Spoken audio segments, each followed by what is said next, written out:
올해는 또 어떻게 될지 모르겠지만 2017 그리고 서울 같은 경우는 여성 학계 출산율이 0.9798 아예 또 서울 같은 대소들은 아예 이제 여성이 그 가임 기간 동안에 한 명의 아이도 낳지 않는. 근데 그걸 뭐 여성의 탓을 돌리는 건 당연히 말이 안 되고 이렇게 한국 사회 문제들이 이렇게 나타나고 있습니다. 더불어서 뭐 인구수와 세계 인구 대비 추계들도 뭐 이렇게 같이 보여줄 수 있을 것이고요.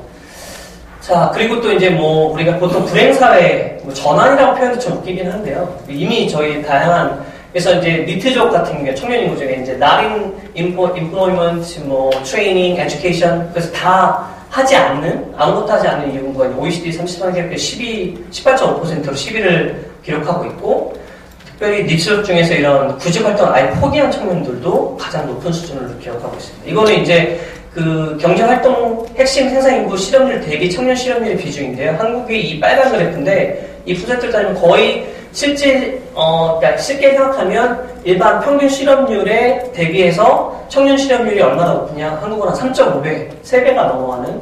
근데 뭐 실제로 작년에 공시 청년 실업률은 9.2%로 나왔는데요. 이게 체감 25% 뭐냐면 근로시간이 일주일에 25시간 이하, 그러니까 파트타임 노동자들이죠. 파트타임 노동자들을 포함할 때는 25%의 청년 실업률을 기록하고 있고, 그 다음에 자기가 원하지 않는데 비정규직으로 들어가서 일을 할 수밖에 없는 청년들로 하면 34%. 이건 이제 현대경제연구원의 내용입니다. 그래서 물론 이것도 어디까지 이제 청년 실업으로 잡아야 되냐의 문제들이 있지만 이렇게 크게 공식 실업률은 9.2%지만 실적으로 체감 실업률이 이렇게 크게 나타난다는 것들도 그러니까 소위 말하는 좀 이렇게 우리가 더블 코테이션을 불행사회라고 할 수 있는데 여전히 그것들은 진행하고 있는 어려운 문제라고 말씀드릴 수 있겠습니다. 일자리 문제 아까 좀 말씀드렸었는데요. 이건 이제 고용노동부와 한국고용정보원에서 2025년에 국내 직업 변화 전망들을 이제 이것들 뭐 얼마나 늘어나겠다. 뭐 저기 다보스 포럼에서는 700만 개 중에서 예, 변화가 있는데 이제 그러니까 700만 개가 일자리가 사라지고 200만 개가 늘어나서 500만 개 일자리가 2025년까지 사라질 거라고 이렇게 전 세계적인 추세들도 있지만 이제 국내 측면들을 봤을 때는 뭐 증가와 감소의 역할들이 좀 나타나고 있고 감소는 특별히 이제 제조업 부분에서 생산 기능직의 감소들이 뚜렷하게 나타날 것이라는 얘기들이 나오고 있고 증가 측면에서는 어떤 미역 및 건강, 창조 산업, 환경 및 신재생 에너지, 뭐 전문직의 고용 증가들이 나타날 것이라는 이것들은 다 예측이고요. 그런 부분들이 어떻게 앞으로 10년 이후 또 저희 뭐 김준수 교수님과 함께 저희가 하고 이 아젠다 2050에 대해서 에서도 많이 논의하지만 어떻게 미래 언서턴티에 관련된 얘기들은 이런 표로 하나로 담아낼 수는 없을 것 같고요. 그냥 특별히 그래서 이제 이런 미래 사회 갈 때 우리가 그런 기술 진보와 여기에 따른 4차 산업의 명과 암의 측면에서 사회 안정화의 신구축의 필요성들이 더욱더 드러나고 있다는 말씀을 좀 드리고 싶습니다. 특별히 스위스 USB 은행에서 이제 한국 사회를 4차 산업혁명에 잘 정화할 수 있는 국가 순위로서 상당히 뭐 비교적 높은 수에 올려놨는데 그 중에 특별히 하지만 노동시장 유연성 같은 경우는 83위로 130개 중에서 가장 좀 낮은 순위로 넣어놨고요. 이런 고용 유연성의 문제는 결국에는 뭐 정규직과 비정규직의 여러 가지 문제, 노동시장 이전 구조의 문제도 여러 가지 있지만 결국에는 이 유연성을 하기 위해서는 그 유연성 망에 들어올 수 있는 사회 안전망의 큰 네트워크가 세이프티 넷이 밑에 있어야 되는데 그런 것들이 워낙 낮고 구멍들이 숭숭 뚫려있기 때문에 그런 측면들이 가장 큰 원인으로 할 수 있다고 볼 수 있겠습니다. 그래서 결론적으로 이런 4차 산업혁명의 기술 발전과 복지 생태 구축이 공존해야만 이러한 공존하는 사회 안전망에 대한 논의의 필요성들이 증가되고 있다고 말씀드릴 수 있겠습니다. 현재는 지금 어떤지를 좀 간단하게 보고 싶은데요. 뭐 이 부분들은 워낙 또 김준수 교수님께서 이따 토론 시간에 아주 자세하게 말씀해 주시겠지만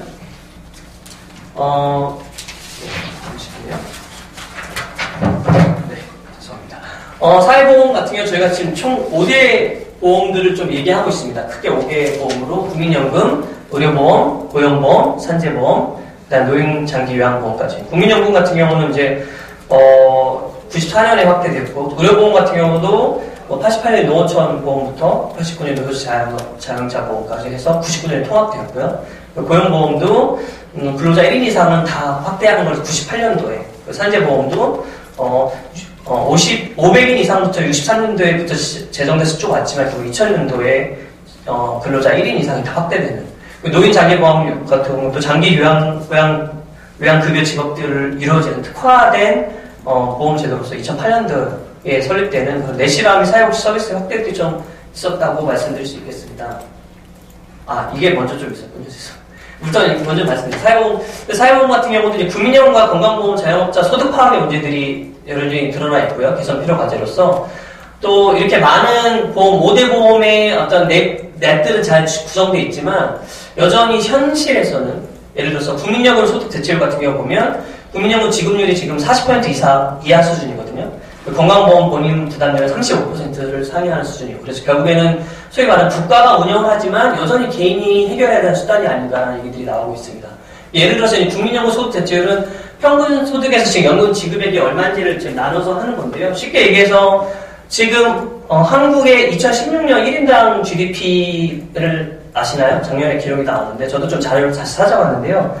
27,635불이어서 한국 이제 환율을 따져 대충 대략하면 3,141만 원입니다. 그러니까 거기서 40%의 연금 소득 대체율이라면 1,256만 원이고 월 한 104만 원 정도. 실제로 이거보다는 낮게 되긴 하는데요. 그러니까 지금 최대로 받을 수 있는 것들이 연금 소득으로 104만 원 정도를 목표로 하는데 이것도 이제 국회에서나 이런 쪽에서는 김준석 교수님 잘 아시지만 50%로 상향하기 위한 노력들이 하고 있습니다. 근데 이것도 약간의 또 하나 생각해 볼 수 있는 게 이제 보통 우리가 미래를 살 때 할인율이라는 걸 적용하잖아요. 그러니까 지금 상계에서는 최대로 제가 104만 원을 받지만 지금 2017년도에 제가 104만 원 받는 거라고 나중에 제가 근로 생산 인구 기기를 꺼내서 제가 은퇴했을 때 20년 후에 30년 후에 104만 원 완전히 다른 가치거든요. 그러니까 그런 걸 따져냈을 때 여전히 이 문제들은 부족한 문제로 남아있다는 측면이고요. 더불어서 고용보험 같은 경우도 지금 전체 임금 노동자 중에서 2015년 기준으로 400만 명이 배제되어 있습니다. 자발적 퇴직자, 이게 자기가 나가게 되면 자발적으로 퇴직하게 이게 또 이제 사용자와 근로자의 큰 그 갈등 요소 중에 하나긴 한데 이게 해당이 안 되게 되고요. 수급 기간 같은 경우도 그런 기간, 자기 고용보험에 가려겠던 그 기간에 따라서, 그리고, 액수도 제가 직접 적지는 않았지만, 상한액이 1일 4만 3천 원 정도예요. 예, 다 받으시는 게 아니고요. 그러니까 제대로 많이 받으시는 게 4만 3천 원이고, 그게 이제 30일 계산하면 한 130만 원, 아무리 많이 받을 수 있어요. 그리고 수급 기간도 최소 90일, 3개월이고, 최대 240일입니다. 240일은 50세 이상, 그 다음에 이제, 여러 가지 장애인 분들이나 이런 특별한 경우에는 240일이죠. 웬만하면 최대 맥시멈 180일? 6개월 정도. 그리고 이제 또 더불어서 나와 있지만, 고용보험 가입률도 이렇게 또 구멍이 튼튼하지 못한데, 네트가. 근데 구멍이 또 많이 뚫려 있는 게 비정규직 근로자의 42.5%밖에 지금 가입이 안 돼 있습니다. 이런 현실 제도에서 문제가 있고요. 아까 제가 하나 넘어갔는데, 첫 번째 사회보험 전에 이제 국민기초생활보장제도, 저희 한국 사회에서 또 가장 대표적인 사회안전망 정책으로 2000년대 이후에 이제 시민권적인 시민이 누려야 할 권리로서 수급법원을 인정했다는 측면에서 되게 중요한 의미를 갖습니다. 그래서 그 이후에 또 이제 재작년에 맞춤형 급여로 개편되어서 체제경제기술에서 중위소득 개념으로 좀 전환되었고요. 그런 측면에서 또 다층적인 체계로서 교육, 주거, 생계, 의료기구로서 좀 더 다원화된 측면으로 발전되고 있습니다. 수급자도 2000년대 초반보다는 지금 27% 확대되고 월 평균 복지급여액도 51만 4천 원으로 되고 나와 있습니다. 이것도 현실적으로는 솔직히 저희가 중위소득 할 때 1인 가구 중위소득이 얼마인지 아세요? 저걸로 했을 때 한 97만 원 정도로 지금 기준이 나오고 있거든요. 그래서 그런 부분은 확실히 아직은 그런 갭들은 여전히 있는 측면이 있고요. 근데 그런 것보다 더 중요한 개선 과제들로 첫 번째는 이제 부양의무자 규정들이 있습니다. 소위 말하는 수급자가 되기 위해서는 부양의무자 규정들이 있는데 이것들이 수급자가 되기 위한 여러 가지 장애들을 합니다. 부양의무자가 있거나 부양의무자 경제활동이나 이런데 대부분의 수급권에 있는 분들은 또 가족들과 이렇게 연락대가 아예 끊겨져 있거나 소위 말하는 연이 끊어져 있는 경우들도 많이 있는데 그런 것들 때문에 수급자가 될 수 없는 분들이 많이 계시고요. 그 다음에 공적 이전 소득의 반영이라고 표현해놨는데 쉽게 얘기해서 이제 기초연금을 65세 이상 받으시면서 두 개 덧지는 기초연금이 차감되는 오히려 그 전에 받으시는 것보다 더 적게 되는 현실에서 문제들이 나타나게 됩니다. 그리고 여전히 광범위한 복지 혜택 사각지대가 존재한다는 현재 빈곤율을 저희가 한 10% 이상 보고 있는데 기초수급권자 같은 경우는 전 인구 3.3%로 나오고 있거든요. 그런 부분에서 여전히 큰 갭들이 있는 것들을 볼 수 있겠습니다. 그러니까 이러한 현실의 측면에서 그러면 좀 기초안전망의 혁신 과제들을 개략적으로나마 좀 잡아보았습니다. 첫 번째는 단기 혁신 과제로서